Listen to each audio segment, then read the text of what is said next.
Please be seated.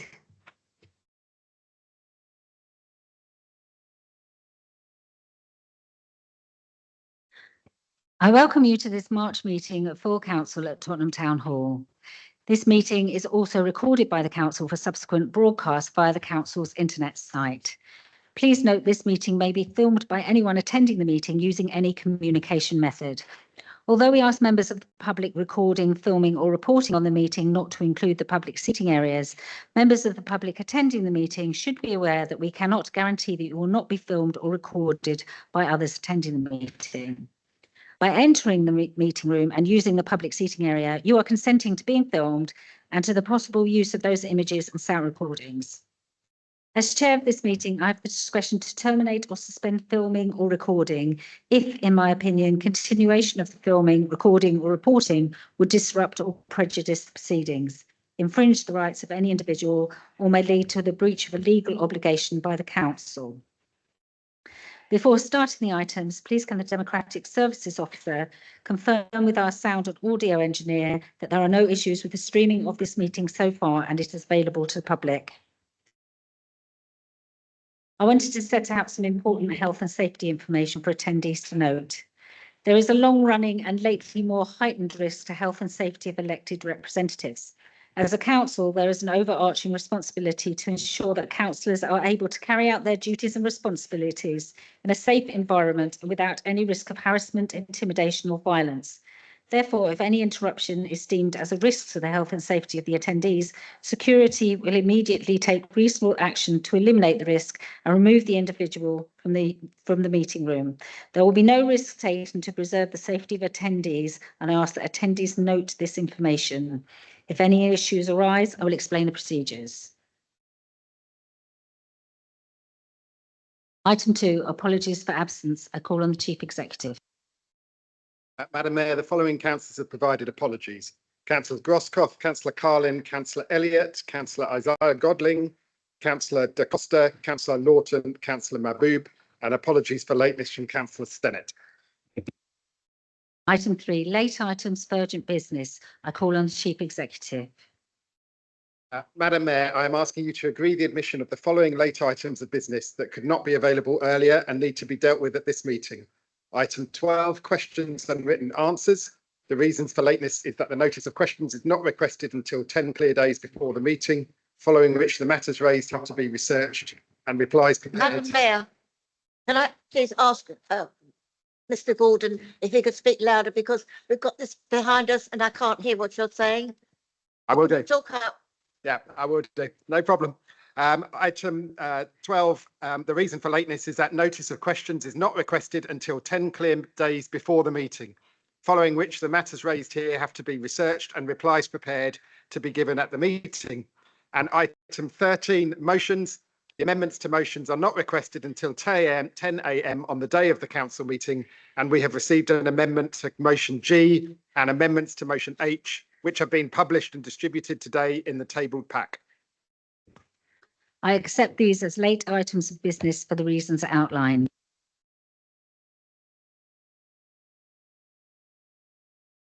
Item 4, please can members consider the information on agenda item 4 on the front of the agenda. Would anyone like to declare an interest?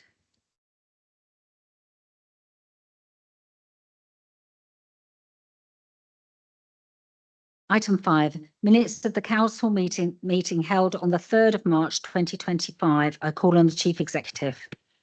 Madam Mayor, I would ask the council to approve as a correct record the minutes of the meeting held on the 3rd of March 2025, noting the addition of Councillor Amin's apologies for lateness, which have been added. Are they agreed? They are agreed.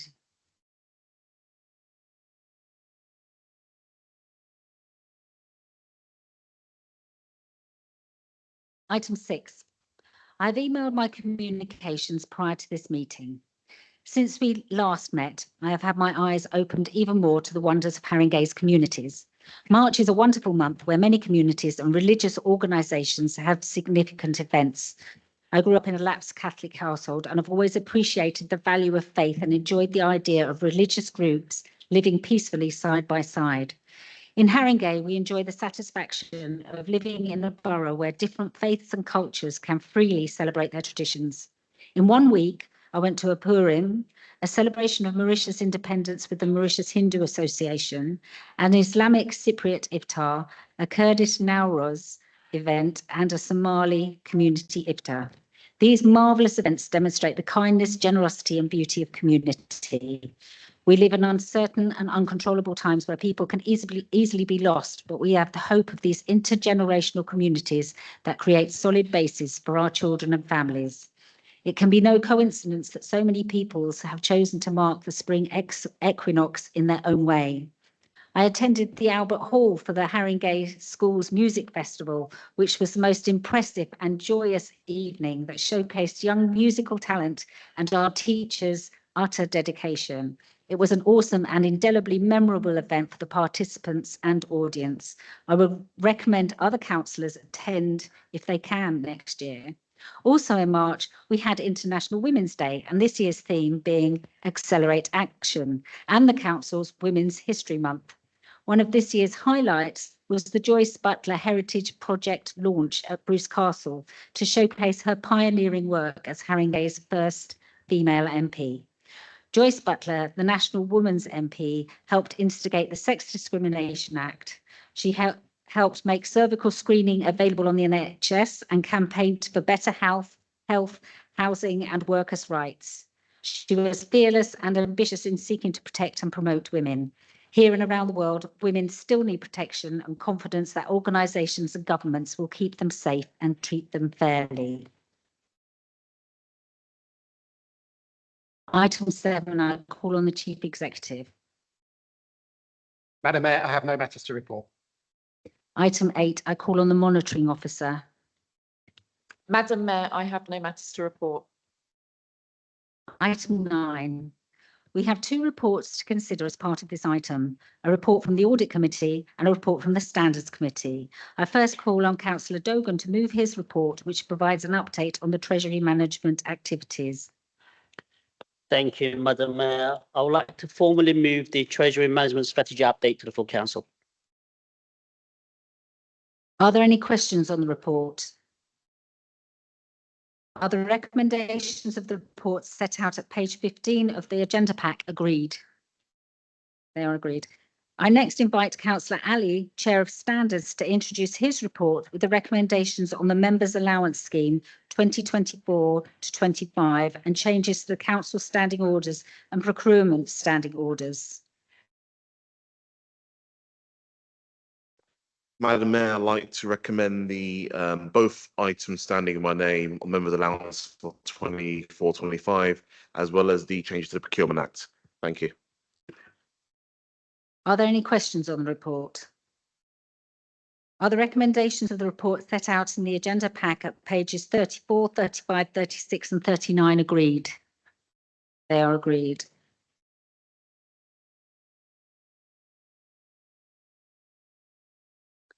Item 10, I call on the Cabinet Member for Climate Action, Environment and Transport to introduce the 14th Annual Carbon Report. Thank you, Madam Mayor. I'm just going to say a few words, not very many. But before I do, I'd like to honour the memory of former councillor and local resident Nikki Gavron, who recently passed away. A trailblazing champion of the environment, Nikki established the London Climate Change Agency and founded the C40 Cities Climate Leadership Group. Her passion and dedication to climate advocacy will be sorely missed, but her legacy of activism continues to inspire us as we work towards a sustainable future, and our heartfelt condolences go out to her loved ones. And the report has this dedication to her at the start. And I'll just say just a very few words. Just addressing the climate emergency isn't just about reducing carbon. It's about building a more prosperous, equal and sustainable borough. We approach this challenge as an opportunity to create a better future for all Haringey residents. The pathway forward requires us to see Haringey not as it is, but as it could be. a borough where low carbon choices aren't exceptional but expected, where sustainability is woven into the fabric of everyday life, and where climate action enhances rather than diminishes quality of life for all residents. I move the report. Are there any questions? Is the report agreed? Agreed.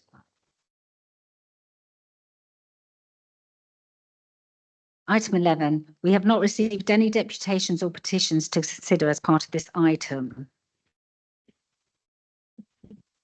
Item 12, I have accepted the responses to written questions admitted as late business. Please can we receive them? Is that agreed? We have 9 oral questions from members. Please can members participating in this item be ready when I call them for their question item. We will also be timing the responses, so please can councillors be aware of this. Question 1. I ask Councillor Buxton to put his question to the Cabinet Member for Culture and Leisure. Thank you, Madam Mayor. Can I congratulate the Cabinet Member on the announcement of a 1.5 million investment in 8 parks across the borough? Can the Cabinet Member share where these funds will be distributed and what improvements are due to take place? Thank you, Councillor Buxton. The parks set to benefit from this investment are Bruce Castle Park, Downhills Park, Lordship Recreation Ground, Chestnuts Park, Markfield Park, Paynton Park, White Hart Recreation Ground and Belmont Recreation Ground. The parks team will be working with local residents, including friends, groups and families, to co-design the improvements over the coming years, and we will be trialling an approach to participatory budgets where residents will get the opportunity to agree how the money will be allocated within each scheme. The projects will help to ensure that children have accessible, inclusive and safe playgrounds to exercise, play and socialise in, and further improvements will be identified as part of the co-design process. I invite Councillor Buxton to ask a supplementary question. Thank you, Cabinet Member. How has this funding been made possible given the Council's current challenging financial position? So this investment is from redistributed existing developer funded capital, and this means that the Council's general fund position will not be impacted by this investment into our much loved and valued parks. Is there a second supplementary question from the Liberal Democrat group? That completes question 1. Question 2, I ask Councillor Connor to put her question to the Cabinet Member for Health, Social Care and Wellbeing. Thank you, Madam Mayor. The Care Quality Commission recently inspected the council, handing Haringey a grade of requires improvement, rating only 2 out of 9 areas inspected as good. Meanwhile, Camden's inspection delivered a verdict of outstanding. What can we learn from the structures Camden has put in place to support their residents?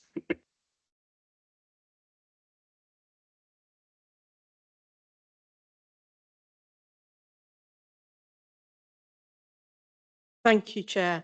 A good friend once told me that comparisons can be a very dangerous thing, and today's national press is a good example. I understand data quoted in a well-known national paper has Camden showing as 40% of its care homes as underperforming as compared to, or in contrast with Haringey, with less than 10%. Of the 41 metrics that the CQC look at, Camden scores higher than Haringey in 23, and Haringey scores higher than Camden in 18, including residents who are satisfied with their care and residents with as much social contact as they would like. In Haringey, CQC identified strong and stable leadership, effective partnership working and safeguarding practice, as well as track record on addressing health inequalities as positive progress in the borough. Notwithstanding, councillors have and officers have met with key partners and organisations both in Camden and across other boroughs to share best practice, including learning more about their approach, their tactics, and also understanding the funding that they benefit from, which enable their success. This is informing our improvement plan in Haringey And I know that Councillor Connor will look forward to hearing more about that as she joins the improvement board and follows that journey. Thank you. I invite Councillor Connor to ask a supplementary question. Thank you. As we know, unpaid carers are the lifeline for those they care for. Over many years, they've been told they will get further support, but too often they're left frustrated with the lack of information and delayed assessments. In reality, how will this improve following the CQC inspection? And when will there be real changes that work for carers? Thank you. Thanks, Councillor Connor. That's a really helpful question. Tomorrow, in this very building, we host a Carers Health Day, which aims to address exactly the theme of your question. We are also well on our way to producing a carers strategy, which has been co-produced with the range of different carers groups in the borough. And we look forward to seeing progress and developments imminently. Is there a second supplementary question from the Labour Group? That completes question 2. Question 3. In Councillor Elliott's absence, I ask Councillor Johnson to put her question to the Cabinet Member for Placemaking and Local Economy. Thank you, Madam Mayor. Haringey is arguably the fastest growing events hotspot in London. Can the Cabinet Member share the event agenda for this summer and explain how this will benefit the local economy? Councillor Gordon. Thank you, Councillor Johnson. I agree, Haringey is brimming with events, and this borough welcomes millions of visitors, and will continue to do that in this during the summer. Hundreds of activities and festivals will be in our parks, libraries and venues across the borough. The council's events calendar is currently in development. However, I can give you a bit of a heads up that the programmes will include the London Festival of Architecture, National Windrush Day, South Asian Heritage Month, Open House Festival and Haringey Schools Music Festival, and there's lots more to come. You can visit the Haringey website for the latest updates and more information. And in terms of the economy, £10 million is generated every hour by London's creative industries. 1 in 6 jobs in London are in the creative sector, and 7.3 billion per annum is generated from cultural tourism in London. Locally, a report carried out by Amiens Consulting found that the events and activities at Alexandra Palace, for example, contribute 99.8 million per annum to the London economy and 47.2 million in Haringey, also providing the equivalent of 659 jobs in the borough. The 2024 Open House Festival had an estimated economic impact of more than 192,000 over one weekend alone, through events across the whole borough, including Tower Gardens in Markfield Park, Tottenham Tales, so a walking tour, and Crouch End walking tour. I invite Councillor Johnson to ask a supplementary question.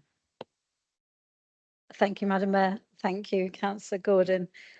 Can you tell us more about how the planned events in Haringey will celebrate the diverse makeup of the borough and foster equalities and inclusion? Councillor Gordon. Thank you, Madam Mayor. Our programmes are developed in partnership with local cultural organisations and the voluntary community sector to ensure that events are reflective of the borough's diverse communities. We plan to work with more than 40 organisations to deliver the programme in the next few months. Most of the events will be free to attend and held in a variety of spaces across the borough to reduce barriers to participation. Programmes such as the Windrush Day and South Asian Heritage Month will celebrate specific communities and their contribution to Haringey, as well as creating spaces for residents to learn more about cultures different to their own. Is there a second supplementary question from the Liberal Democrat group? That completes question 3. I ask Councillor Corley Harrison to put his question to the Cabinet Member for Placemaking and Local Economy. Thank you, Madam Mayor.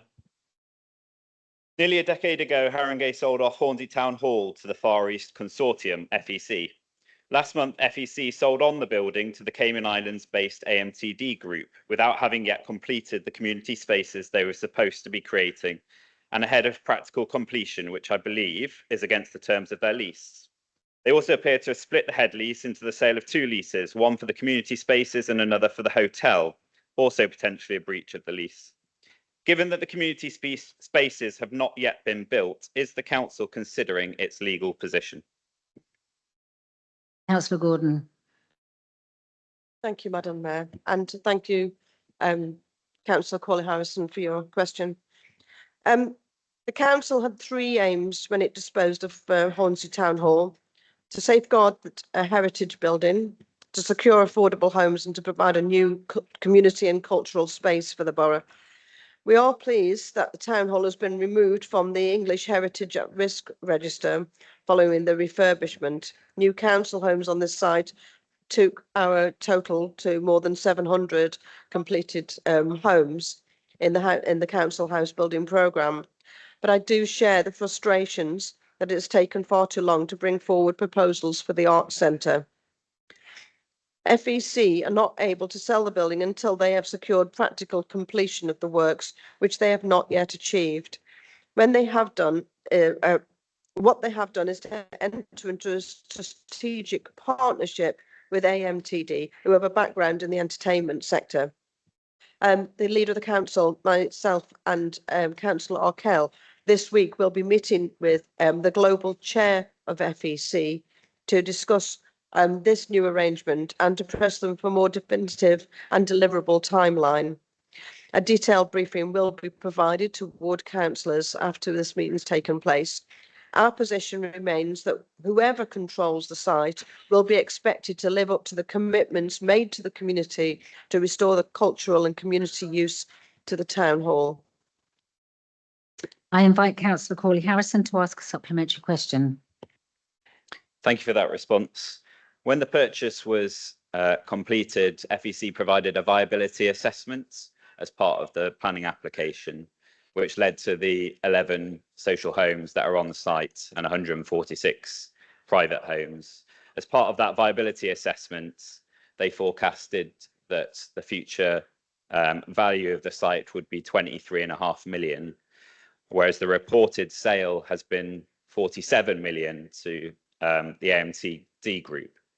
Can you confirm if the council wrote into the contract any overage so that it can recoup some of this profits for themselves and redistribute it to more social homes? Councillor Gordon. Yes, thank you for the supplementary question. Just to reiterate the point that no sale has taken place, no sale can take place until practical completion has been achieved. I'll have to ask for a written response on the question of the overage. Is there a second supplementary question from the Labour Group? That completes question 4. Question 5, may I ask Councillor Ali to put his question to the Cabinet Member for Culture and Leisure? Thank you, Madam Mayor. Following the decision last year to bring our leisure centres back in-house, the council is investing in an extensive programme of repairs and improvements. Can the Cabinet Member provide an update on this and outline how this investment will improve our facilities? Thank you. Thank you, Councillor Ali. The decision to insource leisure was accompanied by a package of capital investment to upgrade facilities, make repairs and ensure the centres are clean, safe and well maintained. A first phase of improvements was made between October and December last year and included urgent works such as essential repairs of roofs, fire safety works, internal decorations and showers. A programme of deep cleaning took place and trees were cut back around the Lido to give the outdoor pool more light. A second phase of improvements will be rolled out at Tottenham Green following a decision by Cabinet last week, and Park Road Leisure will have further investment as well. And this includes further improvements to the public facing areas, upgrades to studios and courts, repairs to changing rooms, lockers and showers. Equipment is also being replaced, such as a new pool vacuum to keep the Lido clean and a new gym equipment. Works are also planned to upgrade soft play facilities, expand the range of gym equipment and repair repairs to the sauna and steam rooms. I invite Councillor Ali to ask a supplementary question. Thank you for that response, and I really welcome the suggestion of improved soft play facilities at Tottenham Green. So looking forward to seeing more of that coming down the line. If I can just expand on the issue about capital investment, can you say much about how much has been allocated towards our leisure centres in terms of capital expenditure and investment? Thank you. Of course. So for year one, which was from 2024 to 2025, a total of 3.66 million has been allocated, and a further £826,000 will be following in the following 2 years. So in total, 6.3 million has been allocated over a 4-year period, and these amounts were determined using condition surveys and dilapidation reports that were commissioned prior to the centres being insourced last October. Is there a second supplementary question from the Liberal Democrat group? Thank you, Madam Mayor.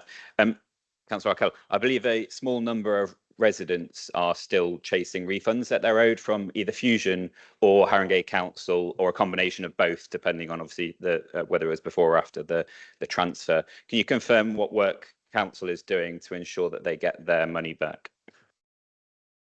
Thank you for that question. As I've had many emails and correspondence from residents about this. We are following them up with Fusion as quickly as possible. If you do have residents who are still waiting for those outstanding refunds, please do them direct them in my direction, and I can follow that up with the leisure team to get them back to them as quickly as possible. That completes question 5. Question 6. Can I ask Councillor Barnes to put her question to the Deputy Leader? Thank you, Madam Mayor. A recent NewsSwitch report revealed that Haringey tops the league table for the most complained about local authority in the country when it comes to damp and mould. Turning this stain on the council's record around has supposedly been a priority for almost 2 years now. So why is nothing improving for our residents around this issue? Thank you for your Thank you for your question. So just to understand that, and I won't say the company name again, is a clickbait survey just aimed at raising traffic onto the commercial website. And the raw stats are lumpy. So if, say, we chose 9,500 stock size, maybe, or 14,500 as the comparator statistics, every position on the league table would change. So close together. But my key focus since becoming Cabinet Member for Housing and Planning is to ensure that all actions within our housing improvement plan are enacted so that our residents live in safe, affordable and high quality homes. We've launched a pioneering retrofit programme which will improve indoor air quality and ensure homes are less prone to damp and mould, as well as cutting energy bills and making properties more energy efficient. We're investing more than 9 million with the first tranche of properties having works completed this year and next. We, of course, take reports of damp and mould issues very seriously. One of the key changes since housing services came back under our control in 2022 has been to adopt a zero tolerance approach with a proactive action plan in place and the worst cases tackled. Over 1,900 properties have been attended to, inspected and remedied by our dedicated team over the last 2 years. We absolutely know we have more work to do, and we're going to always put resident safety and comfort first. I invite Councillor Barnes to ask a supplementary question. Thank you for your response. I just continue with that this report came barely a month since it was revealed that Haringey's tenant satisfaction when it came to complaint handling is the 3rd worst in England, with only 17% of tenants satisfied with the council's performance. How do you intend to improve this?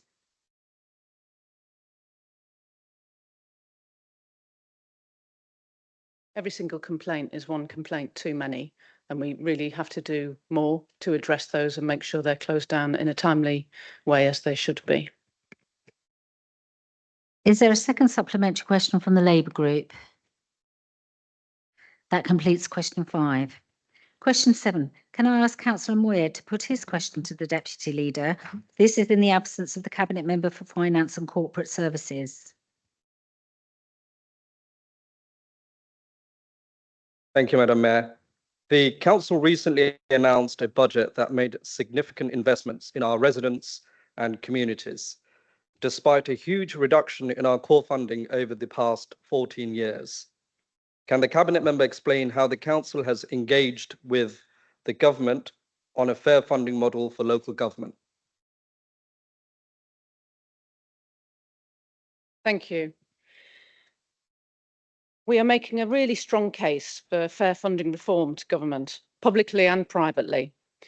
The extreme austerity of the last government has stripped Haringey and councils up and down the country of the funding needed to run local public services, many of which are legally bound, we are legally bound to provide.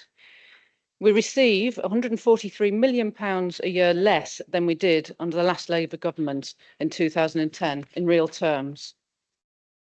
The new government was never going to be able to undo a decade and a half of austerity in a single budget, but has made a good start. More funding was linked to deprivation and need this time, and Haringey received an extra 16 million. There is much further to go, though, to rebuild local public services. Costs and needs are through the roof. London Council estimates a 500 million shortfall across the city this year. Haringey has backed London Council's 5 asks for funding changes for London and is actively supporting its lobbying efforts with government. At the same time, our finance team have put in our own comprehensive and compelling submission to the government's review of local government funding. Just in the last fortnight, the leader has written a strong public letter to the relevant government ministers, Angela Rayner and Jim I can't say his name, McMahon, urging them to accelerate fair funding reform. There is much more to do, though. We will go on lobbying the government to go further and faster to secure the investment that our residents and communities need. Can I ask Councillor Moyed to ask a supplementary question? Thank you. Can the Cabinet member explain why Haringey as a borough has faced specific funding challenges?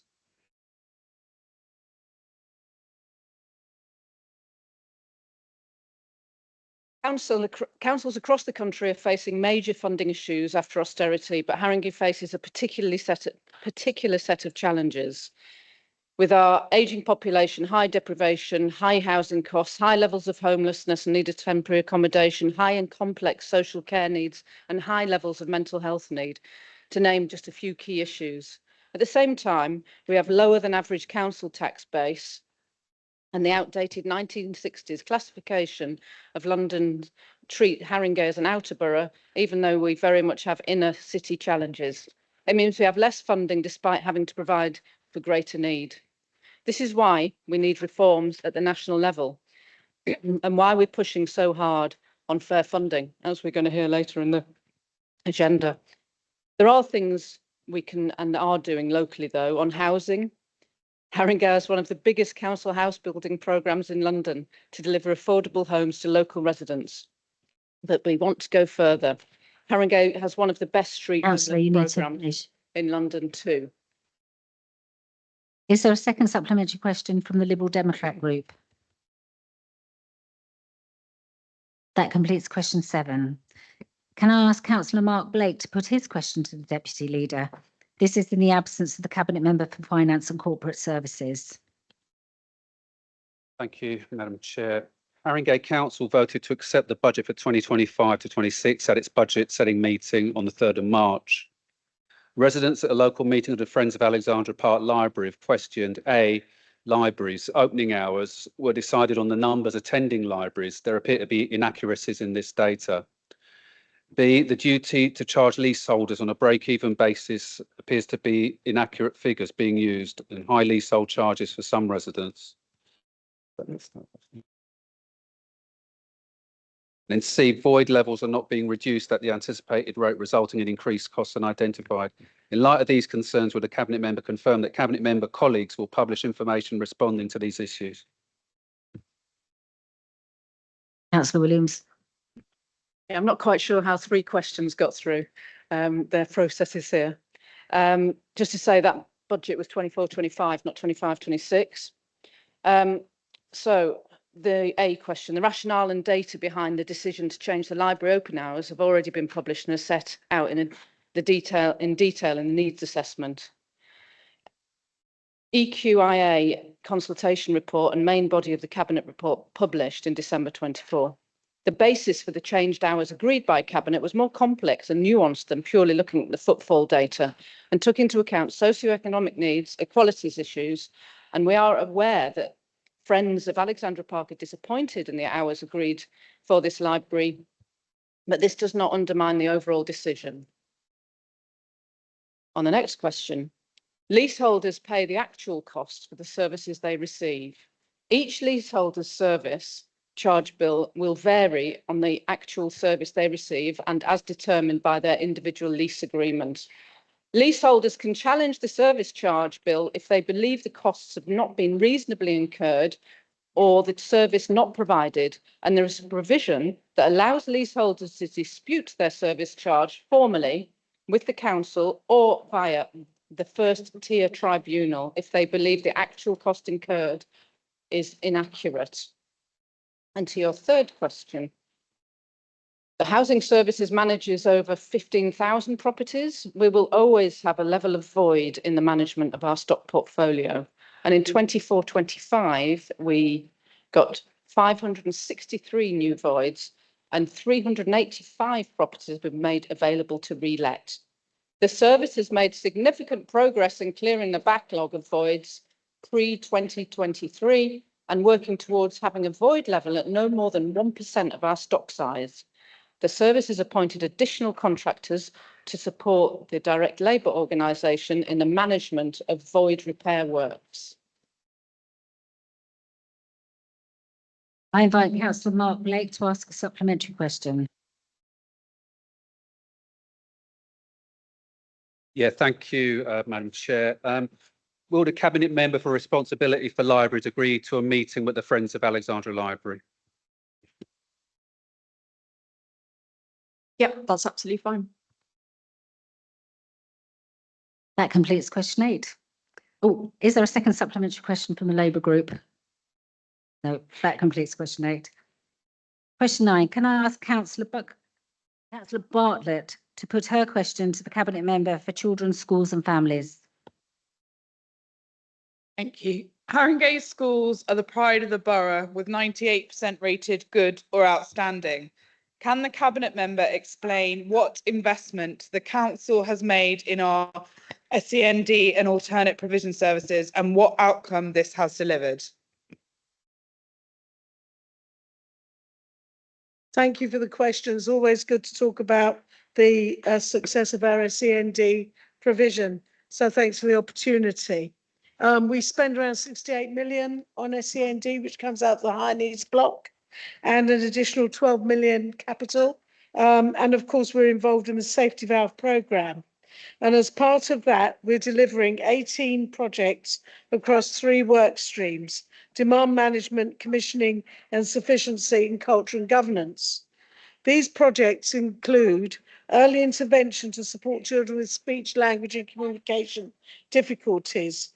This project has seen an 80% improvement in children's speech and language ability, and a 50% reduction in referrals to specialist provision because of the early intervention. They've a targeted support within mainstream schools for autistic children to prevent placement breakdown and requiring high-cost independent special school provision. And you'll know that we recently opened the autism resource base at Earlsmead School, which was the first of our capital schemes, which is now taking 4 children. We'll have 15 when it is full over the next few years. We've done a complete overhaul of the banding of how we pay for children with the HCPs, which is quite an undertaking, but it's seen increased funding for mainstream schools, which the bulk of children with special needs go to mainstream. So this was long overdue and brings us in line with other boroughs. We have increasing our funding to special schools and mainstream schools for children who have complex needs. And schools have worked hard to develop SEND core standards. I'd just like to say the other day I signed the Cabinet Member signing for the new development of the Brook, for children with complex needs. This is really long overdue, and obviously we're delighted to do that. We're expanding resource provision all over the borough over the next few years, and we will create 166 new places by September 2027. We could go on, but I'll leave it there. I think you get the flavour of the achievements so far. I invite Councillor Bartlett to ask a supplementary question. Thank you. It's good to hear the progress that the council is making. Could you please tell us what the council has done to help Haringey schools secure spots in the Labour government's pilot for free breakfast clubs? Thank you. 3 schools are in the government's pilot. I don't know if I can remember them. It's Earlham, St Mary's RC, and I can't remember the other one. Sorry. Sorry. Oh, Wellborn, I think it is. So we have 3 schools. There are 750 across the country. You did ask me about alternative provision, which I didn't answer, and I'd just like to say that our alternative provision got outstanding across the board in its recent Ofsted inspection. It's quite extraordinary, an absolutely glowing report, and we're now almost nil exclusions in the borough. Is there a second?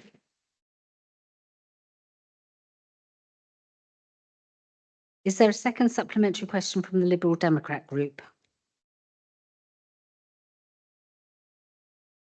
Just on the breakfast, Councillor Babazon, my understanding from some local schools is that the new scheme does not fully fund those free breakfasts, so the schools will have to find the money. Will Haringey Council be able to offer schools any financial support to meet the free breakfasts?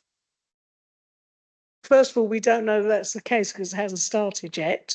But if that is the case, I'm sure we'll be lobbying the government along with every other authority for funding. That completes question 9.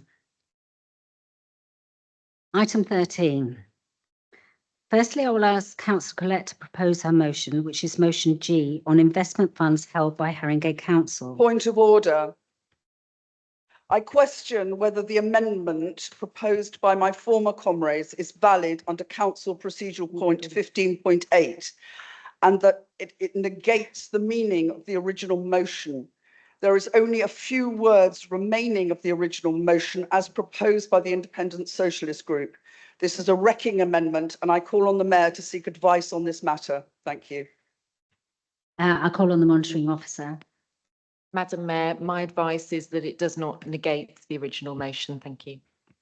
Also, as advised by the monitoring officer, I would like to remind members that full councils have no jurisdiction over the local government pension scheme. This was covered separately by the Pensions Committee.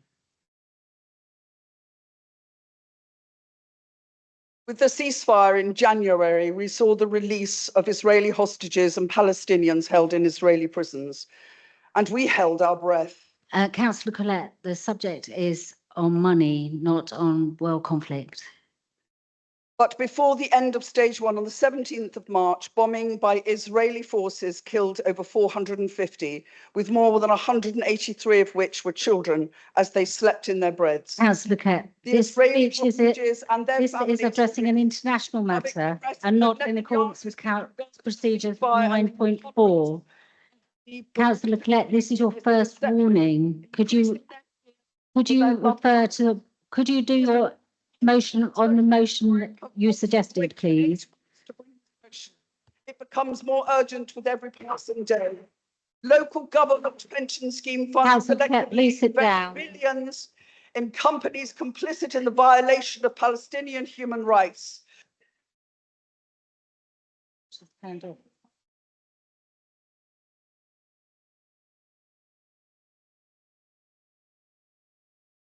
Councillor Collette, that's enough. Can you please sit down, please?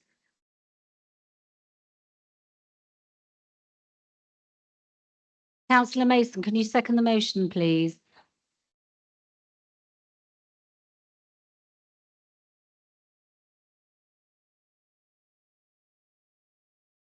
We move that you don't be heard further. We can move to the amendment now. So we will move to the amendment. We will now vote on the amendment. If it is agreed, we will vote on the motion as amended. If it's not agreed, we will vote on the original motion. All those in favour of the amendment?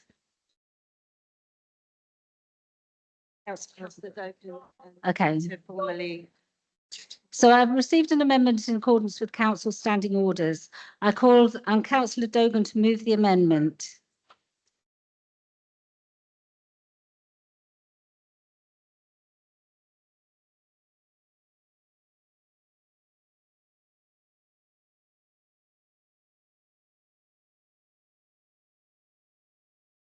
He's not on.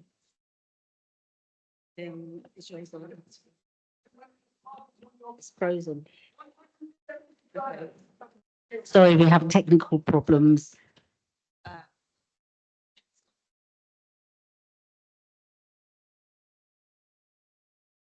Thank you, Madam Mayor. I am pleased to stand here today to move the amendment to this motion. Council's pension funds are investments have rightly faced increasing scrutiny. Residents want to know that their elected council reflects their values. Employees want to know that their deferred wages are invested ethically, and councillors like me want to know our values and standards are reflected in every aspect of our business, from service delivery to pension investments. All of us in Haringey Labour Group want absolute de-investment from businesses we deem unethical. Councillor Ali, I call on councillor Ali to second the amendment. Can we have councillor Collette removed from the chamber now, please? Can we have councillor Collette removed from the chamber, please? I move that she doesn't be heard further.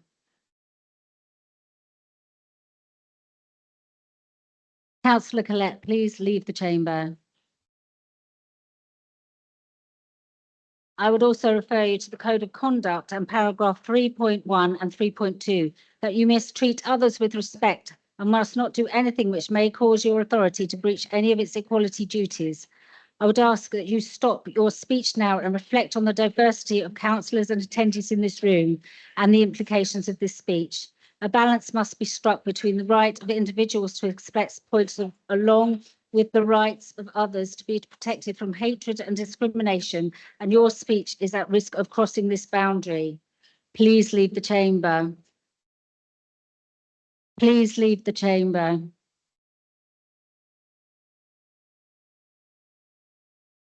I call on councillor Ibrahim to second the amendment.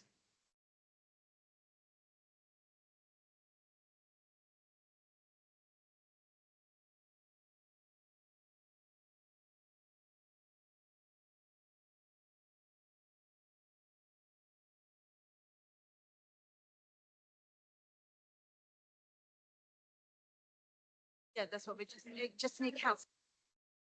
We need councillor Ibrahim to second the motion.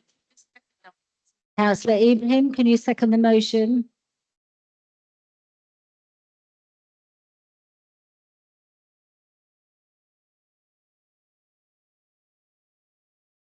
Councillor Ibrahim?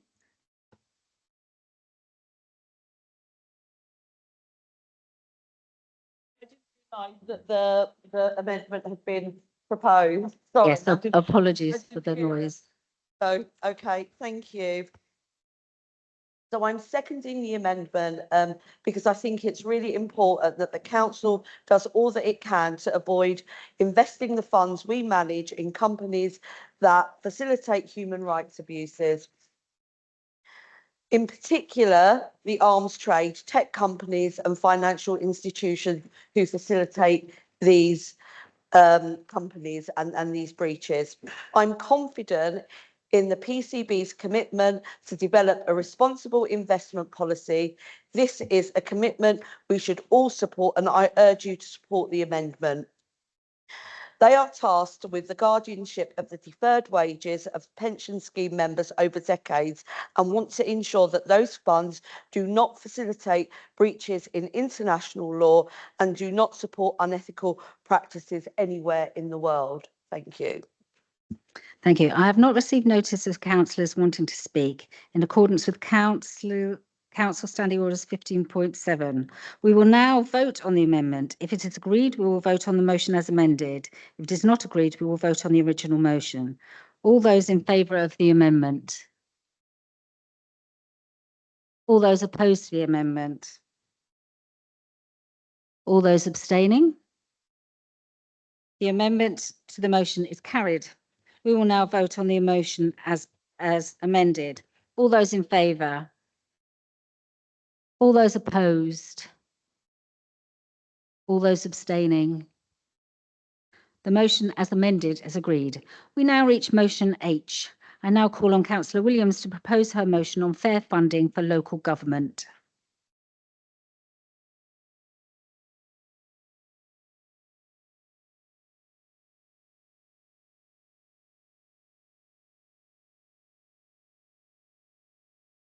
Thank you, Madam Mayor. Just enjoy the peace and quiet for a moment. So what money do we get? Where do we get it from? And what do we spend it on? These are the key questions for any administration. We have values, we have hope, we have aspirations for ourselves, for our friends, for our families, for our neighbours. We want to live in a place that is clean, is safe, where we know our elderly neighbours are looked after, where all our communities can meet, can support each other, can work and learn, and can play. We want to breathe clean air, to be healthy, to be able to stroll, to exercise, to go to the theatre, the cinema, the park, to lead our best lives. But also, when we have need, we want to know that local public services are there to support us. And friends, we all know that for a long time now, local authorities have been starved of much of the vital funds that we need in order to fulfil our ambitions, to live by our values and to be able to deliver for all the residents of this amazing borough. This authority has done everything it can to combat the major real terms funding gap that we face. With constant creativity and reimagining of our delivery, we have outstanding special educational needs service, almost 100% of our schools rated good or outstanding. We're delivering the most ambitious council house building programme at pace, with more new homes than have been seen for generations. We provide hardship funding to more than 4,000 residents. We provide care to 4,000 adults and 5,000 children. We've planted thousands of street trees. We've fixed 5,500 potholes. Good not only for motorists, but for cyclists too. And we're investing in our parks, £1.5 million worth of investment. We're investing in special educational needs services, £6.8 million, and 35 million in council tax reduction, supporting 23,000 low-income families. And we've protected frontline services. But in Haringey, the money we get from council tax, for example, is much lower than our neighbours. About 90,000 households pay council tax, but about a quarter have their payments reduced due to low income.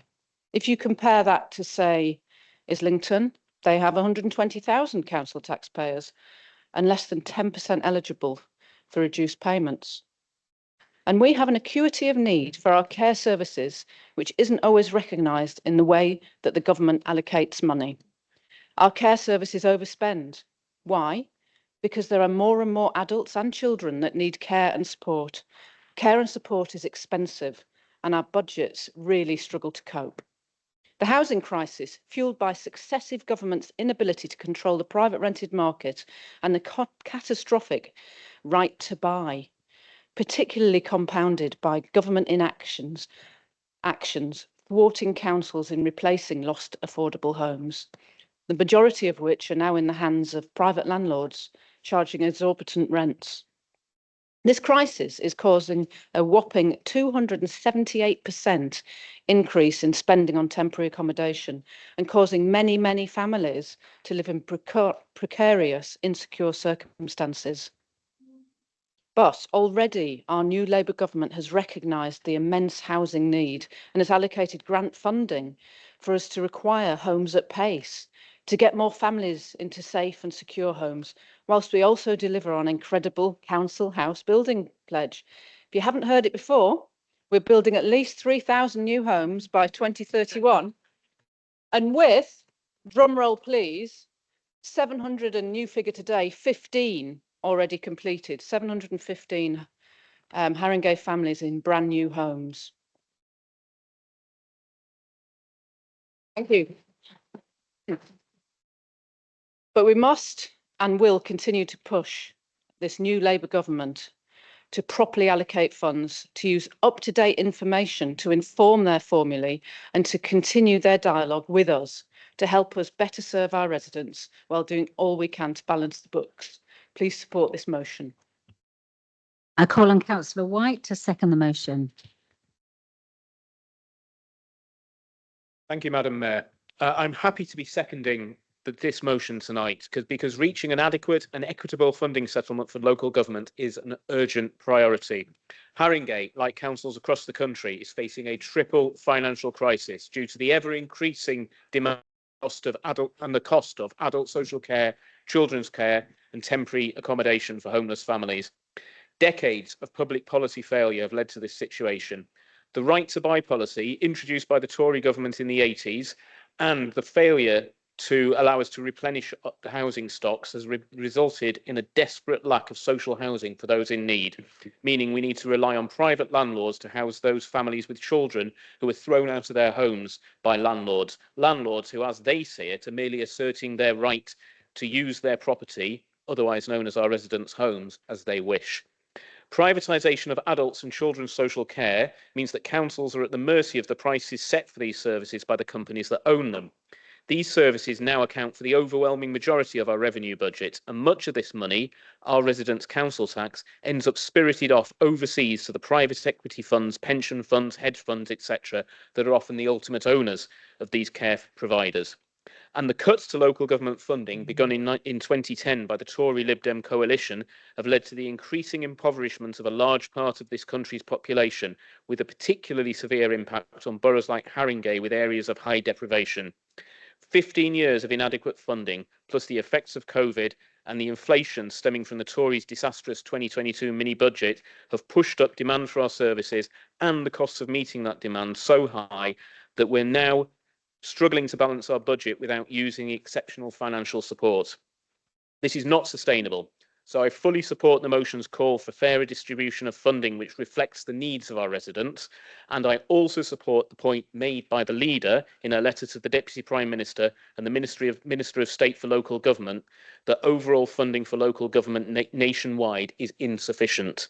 In the longer term, reform of the social care system and action to resolve the housing crisis is necessary, as local government can no longer bear the financial burden of providing social care and housing homeless families, as well as delivering the services we all expect our councils to provide up to an adequate standard.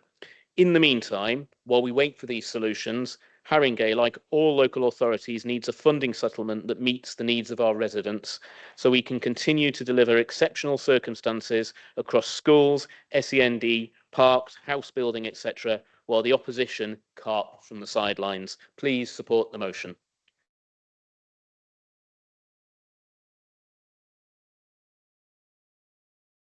I have received an amendment in accordance with Council standing orders. In accordance with Council protocol, I ask the Liberal Democrat group to move their amendment. Thank you, Madam Mayor. I'd firstly just like to touch upon the council homes that this council has finally decided to build. 3,000 council homes in about 6 years' time. It is great news. But there are over 12,000 households on the waiting list in Haringey. And in the 30 years to 2018, so going back to the late 80s, this council only built just under 30 council homes. That was despite a Labour government with a landslide victory. But now the reality hits once more of being in government. Of course, we all want more funding for local councils, But it transpires that the magic Labour government we've heard so much about for the last few years from this Labour group is not all that magical. Fortunate enough to get a bailout this time, there have to be serious questions asked about Labour's commitment to supporting the most vulnerable in our society, both locally and nationally. Since Labour got its landslide in July, they have cut the winter fuel allowance, leaving thousands in the cold and dark this winter. Wes Streeting has claimed there is an overdiagnosis of mental health problems, strongly refuted by the Mental Health Foundation and other experts. Employers, especially smaller ones, have been forced to make tough decisions due to the increase to national insurance contributions, resulting in the beginnings of more redundancies. Labour has been criticised by its own MPs, with Brian Leishman saying just yesterday that Labour decisions will impoverish, his quote, the most vulnerable and shows a basic lack of humanity. And closer to home, Councillor Hymas stood down, causing a by-election in St Anne's ward because of local Labour's desire to make cuts to services like libraries, local support workers and concessionary leisure access. Meanwhile, this Labour Council has committed millions of pounds to projects like the Haringey Civic Centre. So the question is, will this Haringey Labour group make a stand and challenge its long-lauded Labour government to fund our local authorities properly, to invest in services for our residents, even to give schools the money to pay teachers the unfunded pay rise? Or will it sit here, writing lovely motions of motherhood and apple pie about increasing council budgets while doing precisely nothing useful to make that happen? It seems not to matter whether a government is Labour or Tory, both seem to hit the most vulnerable the hardest. I call on Councillor Rossetti to second the amendment.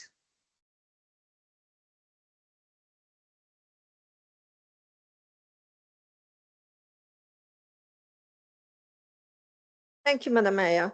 Now, of course, we do not disagree with the spirit of this motion. Local government funding has become inadequate for the challenges faced by council, and the funding formulas needs updating. However, the motion is also disingenuous. As we have come to expect from this administration, there is no recognition of mistakes that have been made closer to home. Council up and down the country are struggling, but the vast majority are not in the same financial dire straits as Haringey. And as we pointed out previously, it isn't just us saying this. The auditors pointed out several weaknesses in several areas, which have likely cost the council millions over several years. The BUS report into the council property deals noted the lack of a proper audit trail. These are things that which has been in our power to fix. That's not the government's fault, it's Haringey's fault. Likewise, the failure to really take the spending challenges seriously. It seems that though the leadership were happy to see chronic failures to meet spending targets, irresponsibly running down reserves to virtually nothing, even presenting a saving-free budget back in 2022, all seemingly in the hope that we could run down the clock and wait for a new Labour government to save the day. Well, guess what? The clock has run down and no one is coming. The additional cash we got this year has barely touched the sides of the problem, and even if Haringey receives a very favourable settlement as part of the new formula, we'll still be in a massive hole. And still, is the problem being taken seriously? Not seriously enough to consider whether the leader really needs 8 members of staff to run her office. Not seriously enough to try our idea of a voluntary tax contribution scheme. Not seriously enough to increase ledge and major event fees in all parks by 10% instead of the existing 5%. Why not? So yes, let's call for more funding from government, but irrespective of that, let's also get our own house in order.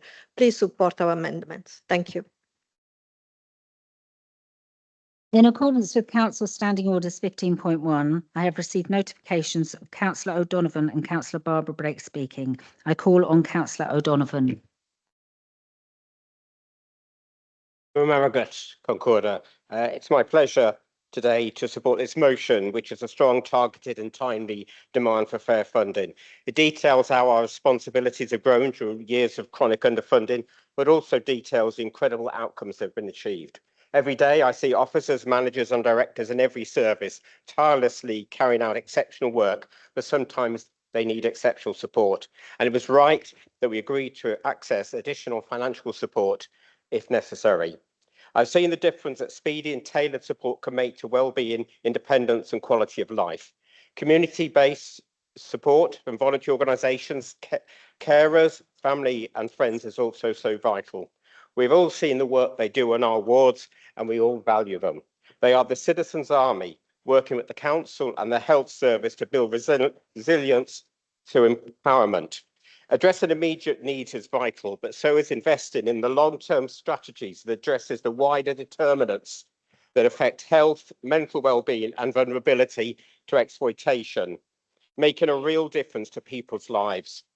Fair funding, together with the government's commitment to introduce multi-year settlements from April 26, will help to broaden and deepen our ability to work with residents on prevention strategies. We also welcome the government's new Child Protection Care Prevention Fund and the pilot programme of breakfast clubs, including Holy Trinity School in my own Tottenham Hale. Our work throughout the borough builds those many blocks of health and well-being, our family, home and friends, access to food, water, clean air and green spaces, our physical and mental health, a safe, supportive and accessible community network with parks, public spaces and essential social infrastructure, employment and training, access to financial support and advice. And it's in prevention, appropriate early intervention and ongoing support that ensures those building blocks are stronger and more resilient. So if an individual suffers ill health, bereavement, unemployment or change in benefits, those other blocks that we have built together will continue to support them. Prevention and early intervention, just like tree planting, has immediate benefits, but it's the long-term impacts that are truly significant. A resident, Marie, told me recently that access in a Sure Start centre back in 2005 changed the lives of her and her children, planting the seeds of hope. The best time to plant a tree is 20 years ago, but the second best time is now. The best time for government fair funding may have been 15 years ago, but the second best time is today. We are investing in the future, just like the Tottenham District Councillors back in 1903 borrowed millions in today's cost to establish Downhills Park and Down Lane Park. Those parks have benefited millions of people over the years. Future generations will look back at your work when you are the ancestors. Support this motion. Thank you. Perfectly timed. I call on Councillor Blake. Madam Mayor, thank you. So talking about fair funding and listening to the Liberal Democrats talk, and I'm always interested in what they have to say. I mean, they're my favourite NIMBYs after all. But let me just say, let's remember Andrew Lansley. Let's remember the Liberal Democrats and prominent Liberal Democrats who supported, who said that they were quietly confident about Lansley's decimation of the National Health Service. And Labour is now, Wes Streeting is now got brave enough to sort that out. And I support Wes Streeting all the way. The introduction of universal credit, that did more to impoverish residents in Haringey than any other measure I can think that the coalition government introduced. Selling out students? Well, we're just, yeah, okay. Austerity, the decimation of public health. And how many council homes did the coalition government build? Well, not many. So let me just say this, Madam Mayor, to just sum up, that Keir Starmer and Rachel Reeves have said there are no quick fixes, and we know that. It's not going to be easy. They have said that all the way along. But in terms of fair funding and funding this council and funding councils across the country, I'll back them any day of the week. Thank you, Madam Mayor.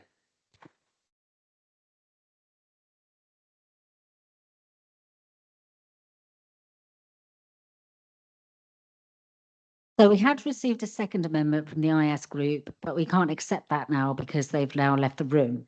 So in accordance with Council Standing Order 15.7, please can Councillor Williams provide a response? Where to start?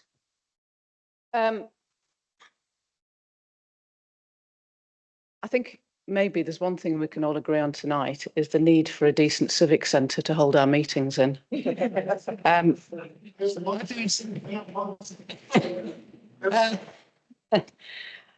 And nothing useful that this authority has done.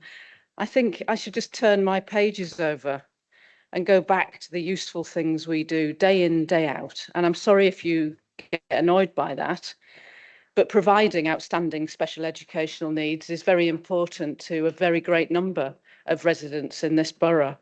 And that their children can be assured of a good education in this borough is also very important.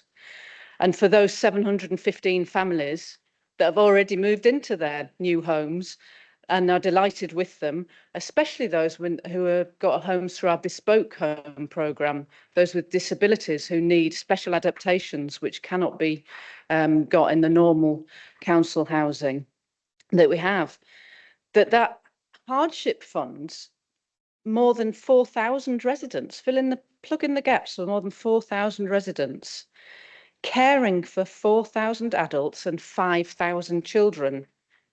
This is what we do every single day. I mean, planting street trees might sound trite compared to that, but it really isn't when we're facing a climate emergency and an ever-heating city where we have to provide emergency cool spaces during the summer months for our residents who might actually suffer greatly from their health in the hot weather that we have seen in the last few years. And potholes, I always think they sound like the silliest thing, but they're actually dangerous, you know, as motorcyclists, cyclists, and actually for car drivers, very dangerous. And that £1.5 million in our parks so that people can actually go out to the countryside, well, as near the countryside as you get in Haringey, and enjoy that. Every one single resident can do that. So when you say, what have we done? I'll just read the list out again. Thank you.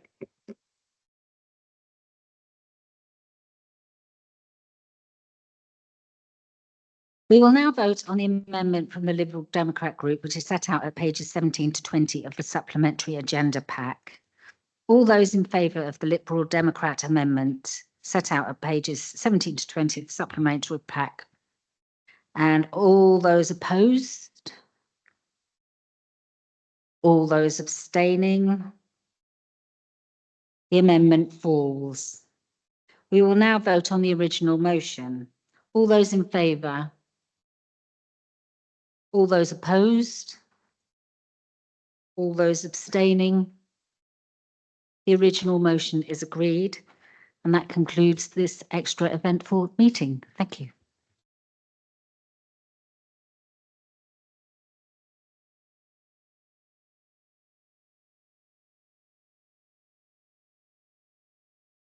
Can we all rise for the mayor?